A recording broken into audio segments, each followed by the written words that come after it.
Welcome back to Spider Red. Sorry I've been gone for just a little bit. I've been very busy at work and just trying to do some family things, just getting a little behind on the videos. This actually takes a lot of hard work, even though if it's only 30 minutes or so. But I'd like to continue my series on how I would change college football. I'm going to talk about recruiting and the transfer portal in this video. I like to do a quick recap. So in my first video, I talked about creating super conferences, making them all make sense regionally. I created the Power of Three with the Big 24, the Big 25, and the SEC. I also only created 3 mid-major conferences with the AAC, Conference USA, and Sun Belt. The video following that, I talked about NIL, creating a cap for each team. I think the conferences should take that over, regulate it, create a salary cap, so to speak, for it, instead of just letting boosters and so forth, say, hey, I can give this kid so much, just to get a little bit of control and maybe create some more parity. So the changes I did in NIL would kind of coincide with recruiting and the transfer portal. So I'm going to break down what I'm going to talk about recruiting right now. Just more rules and regulations. I know a lot of people don't like that, but that's what the NCAA is, and they really suck at it. So let's try to make it better. So the first thing I'd like to talk about is we'll talk about a National Signing Day. We'll talk about the time frame and why that's hurting some coaches, even kind of force Saban out. And then also I'm going to build a point system so that through the 247 sports rankings that the college teams would have to follow as far as recruiting.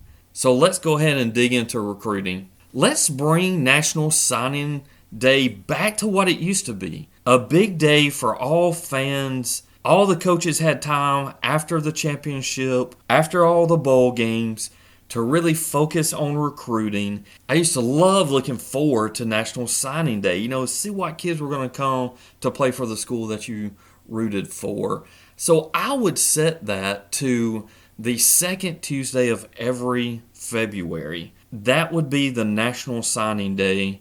There would not be any other signing periods. There would no longer be one during December. Look at Saban. Saban, during some of his interviews on Pat McAfee's show, he talked about how he was preparing for the college football playoff, but he's also trying to recruit these kids because of the signing day in December. That has to be chaos for them. How are they supposed to put all that effort in trying to win a college playoff game to have a shot at winning a championship? It makes no sense of why they have this extra signing period. So here's the other thing. After that, we will start the transfer portal. And I will get into that later. But let's move to how I would kind of change recruiting a little bit to allow other schools a chance to get some of the players. Now, I know the transfer portal is helping that. Let's take a look at 247 Sports. They do a ranking through points, and every year, they do the top.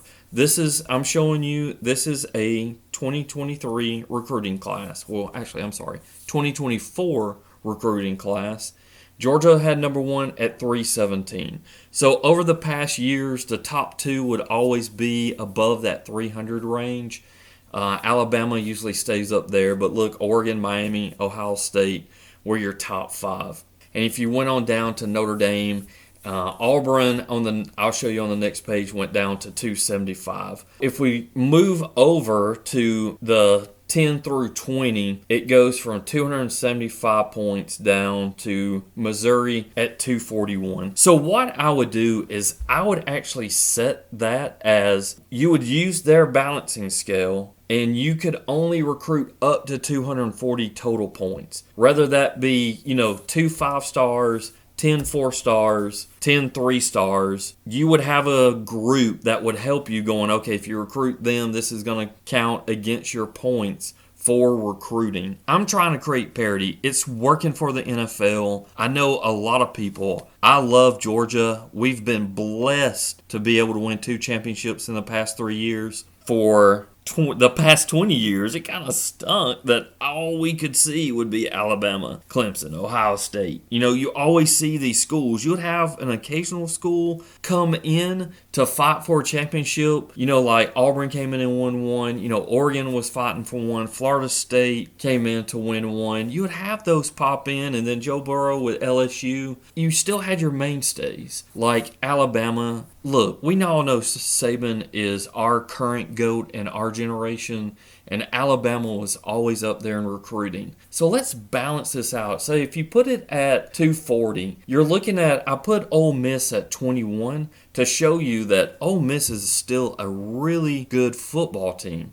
They're getting plenty of recruits, and they're getting a ton of transfers. We'll get to that later. I think you could set that at 240, and you could have 30, 40 schools at 240, and now with a 12-game playoff, it would make the playoff games better, because I still think coming up in this season, the top 12 teams, the top 4 will get that bye. But that first game with a 5 and a 12, watch out, because that could still be some blowouts. There have been blowouts in the top 4 in college football playoff, much less a 5 and a 12. So what I'm trying to do is just create rules and regulations. You would just balance out and allow a lot of teams to get good players. Look, I'm just going to use Arizona State. Arizona State is not in the top 21 that I've just brush through here real quickly. You would allow a school like that a chance where the NIL is set, where their school could still afford to get players and pay the players, and with the recruiting, if it was limited, they could at least maybe get in the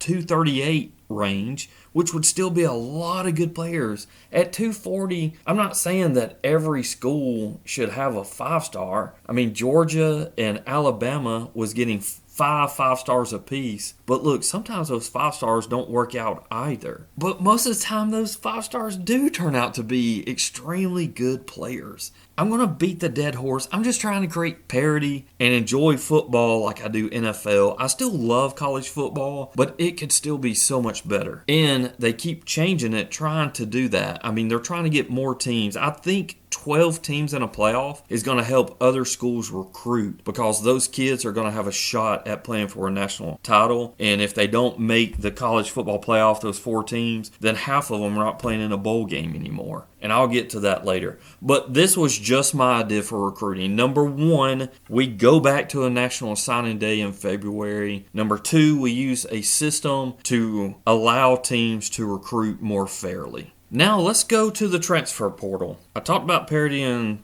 recruiting. Let's try to control the transfer portal just a little bit, because these kids are going every year. They're switching to different schools. So here would be my breakdown. The transfer portal would open the day after National Signing Day. So that would be the second Wednesday of every February. And I put in here, you could make it last until the first week of April. Maybe you could cut that down to allow it to be like the second week of March. So when the NFL's free agency opens up, you could stop it right before then. I mean, maybe a month in the transfer portal would be enough. Or you could do it in the first week of April, right before the spring game, so that if they did get some transfers in, that they would have time to play in the spring game to kind of start letting them get used to the schemes or whatnot of the coaches. My next rule would be students would only be able to transfer twice within their eligibility in college. Say if they play 5 years, then they could only transfer twice during those 5 years. But I would set a condition that if their head coach or coordinator leaves, they get a free pass. So this would be if a kid got on a team and his coach changed almost every year, then he would be able to change every year, because if a coach can leave, they should be able to too. Now, I know that kind of sounds like a hypocrite. I'm limiting the players but not the coaches. So I know that's kind of odd, but it's the students, I think, should be limited more, especially if they sign. If you get control of NIL, you would tell them, hey, if the school is going to be paying you this much money, you have to play at least 2 years. So that's why I was saying 2. Play 2 years at one. If you don't like it, transfer, go to somewhere else for your junior and senior year. So that would be another thing that I would change. The next one is teams can only accept 10 transfers. And I've been playing around with this. My coworker at work, Damon, actually came up with this, and I thought it was a great idea that they would only be able to. And then here, let me show you the slide real quick. This is this year's transfers. Ole Miss had 17, Texas A&M had 23, Oregon 11, Florida State 15, and then Deion was able to get 24, and then Louisville got 26. I just pulled the top 6. But you can see how many kids are moving around. Maybe bump that 10 to 15. I think 15 would be plenty. And I love this rule, but I don't think a lot of people would go for it at schools, because I'm limiting this because they could use this to circumvent the recruiting point system. So you could either, like they do a point system on this on 247 as well. I don't think you would have to do a point system on this. I think you would just limit how many recruits you can receive. You could go up to 15, and that should give you plenty to fill in whatever you need that you couldn't get in the recruiting that I created through that point system. And also, not to go too far off the rails, I was looking at Clemson. Man, Dabo needs to get on the transfer trail. I know he doesn't like it, but you're going to have to adapt.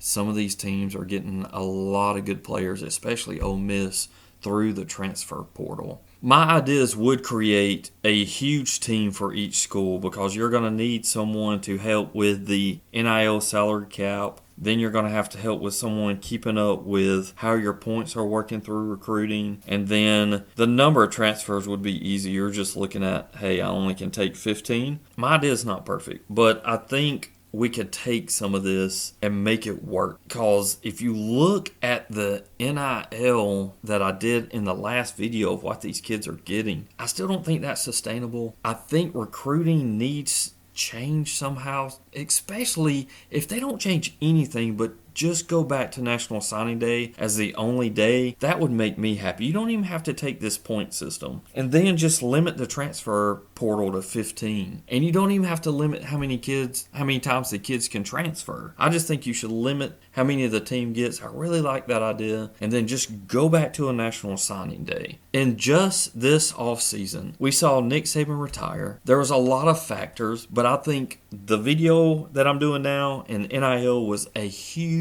part of that. Look, Chip Kelly left a head coaching job at a big school, UCLA, to take an OC job. You can't tell me this is not affecting him as well. All the pressure to win, and then you got to keep up with what are my boosters giving these kids for NIL? How much money do they want? If you had a little bit of control within the school, they wouldn't have to worry about that. I just believe we're going to have more coaches leaving because of this. They're either going to go to the NFL, or they're going to take, more coordinator positions because they don't want to have to deal with a lot of this NIL and transfer, because it is a lot of movement. So if you could control a little bit, I think it would help the coaches. It could help the quality of football, especially when you get into the college football playoff. And it would bring in more viewership, because we all know that everything is about the dollar. So if we still have enough money passing around everywhere,